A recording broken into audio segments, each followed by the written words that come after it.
الاخوان، السلام عليكم. معكم شعيب. في هذا الفيديو هذا ان شاء الله غناخذ فكره عامه عن التامينات بالمغرب، يعني اي حاجه كتعلق بالتامينات يعني لاسيرونس فغنذكرها في هذا الفيديو هذا، وغنشوفوا كذلك شنو هما انواع التامينات بالمغرب.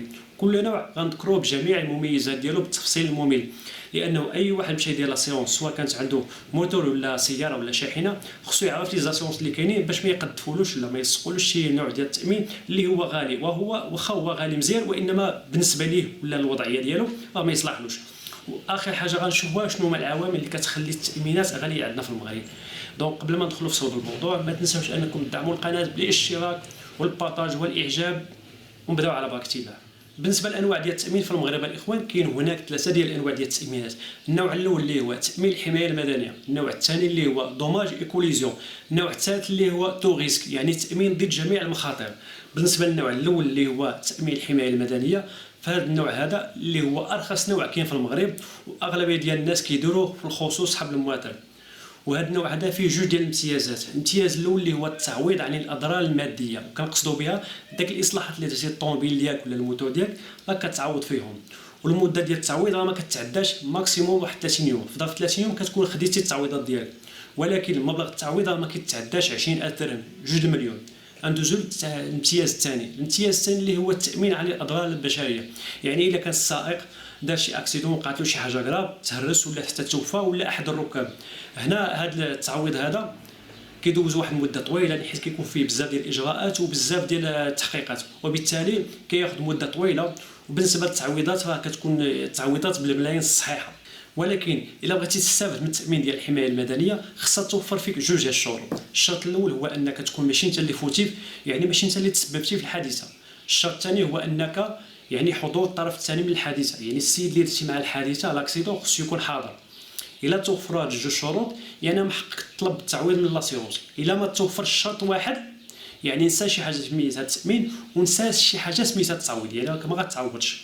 نفرضوا انك يعني توفروا فيك هاد جوج شروط، يعني ماشي انت اللي فوتيف والسيد اللي درتي مع لاكسيدون حاضر باش يدير معك كونستا. هنا شنو كدير؟ كتعيط للتامين ديالك، التامين ديالك كيصيفط واحد الكونستاتور كيدير واحد الكونستا ياك، وكيسجل فيها جميع التفاصيل ديال الحادثه، وداك الكونستا كيسناو عليها الطرفين بجوج. من بعد داك الكونستا كتصيفط التامين ديالك. هنا التامين بعد واحد المده ليست بالكثيره كيقترح عليك ثلاثه ديال الطرق ديال التعويض. الطريقه الاولى هو انه التامين كيتكلف بالسياره ديالك بالاصلاح ديالها من الاول حتى التالي. هذه باش مزيانه هو انك ما كتهز ما كتحط، كتعطيهم الطوموبيل حتى كيعيطوا لك اجي تاخذ طوموبيلتك هي مصلوحه. ولكن باش يمكننا نقولوا السلبيات ديال هذا العرض هذا او هذه الطريقه هذه هو انك بعدا ما كتحضرش حتى الاصلاحات، يعني ديك الاصلاحات واش مزيانه ما مزيانه، اش ناقصه ولا غيضمق، ما كتعرف حتى حاجه.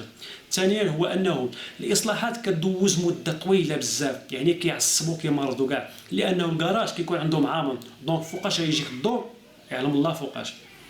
نمشيو دابا للاقتراح الثاني. الاقتراح الثاني هو انه التامين ديالك كيقترح عليك انك انت تصلح الطوموبيل ديالك بيدك، ومن بعد كتدير لهم داك الدوفي ولا داك لي فاكتور باش صلحتي، وهما كيعوضوك في لي فاكتور اللي خسرتي.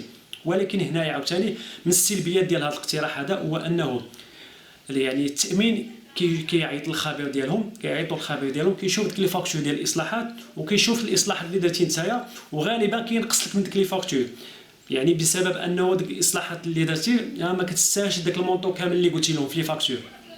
مثلا السياره صلحتيها ب 5000 درهم وجبتي لهم لي فاكتور فيهم 5000 درهم، الخبير كيقول لك ديك الاصلاحات اللي درتي راه ساويه 3000 درهم، وكتنوض معاهم في الصداع حتى كيعطيوك اللي بغاو هما.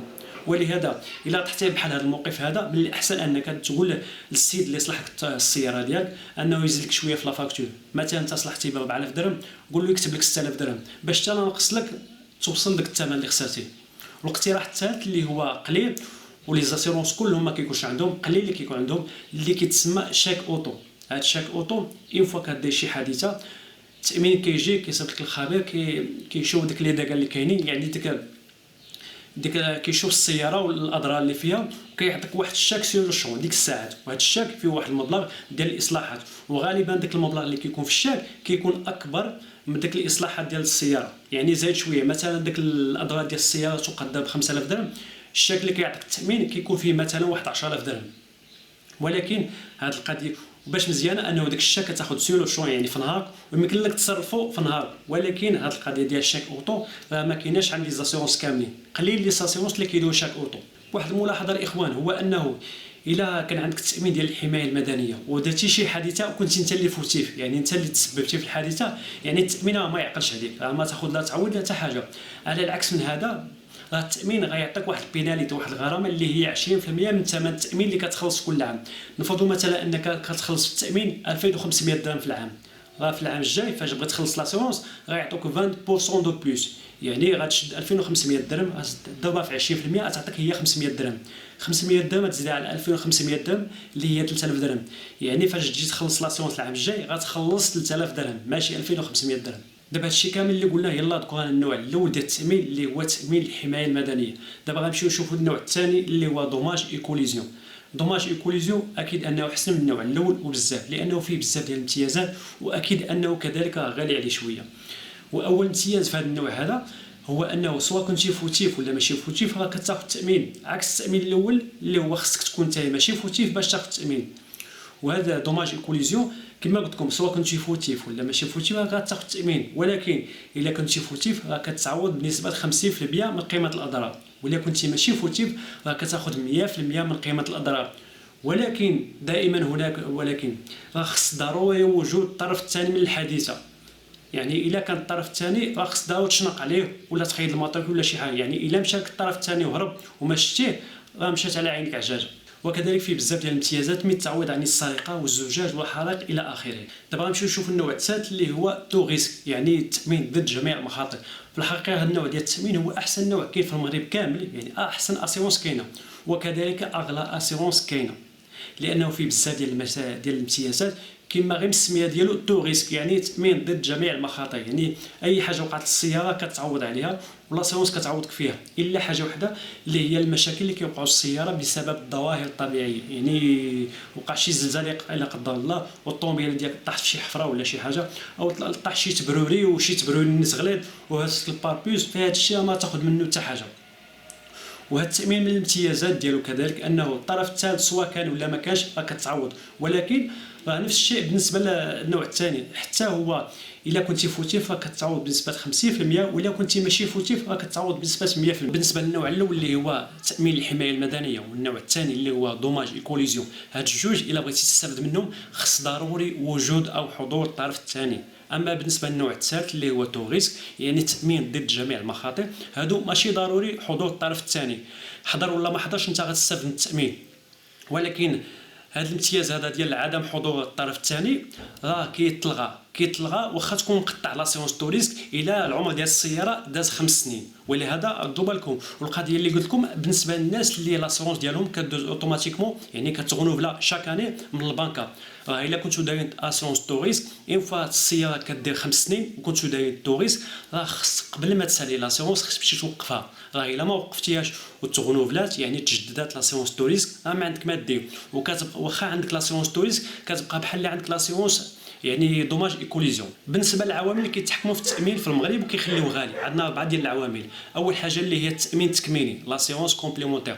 هذا التامين التكميلي شنو هو بعض الامتيازات اللي كتزيدوا مع لاسيونس ديالك. مثلا النوع الاول اللي هو تامين الحمايه المدنيه، هذا فيه غير البازيك، يعني فيه ادنى حاجه، يعني كتعوض اثناء الحادثه لا غير، ولكن بامكانك انك تزيد او لا تضيف بعض الامتيازات مثل التامين يعني على الحريق، التامين على الزجاج، التامين على السرقه. هادو يمكن لك تزيدهم وتشريهم، ولكن الا زدتيهم ضروري غتزيد الفلوس، زيد الماء زيد الدقيق. الحاجه الثانيه اللي هي سعه المحرك. سعه المحرك يعني واش المحرك 1.5 لتر ولا 2 لتر. الحاجه الثالثه اللي هي عدد الخيول. عدد الخيول كل ما زاد عدد الخيول في السياره كل ما كتزيد تغلي التامين ديالك.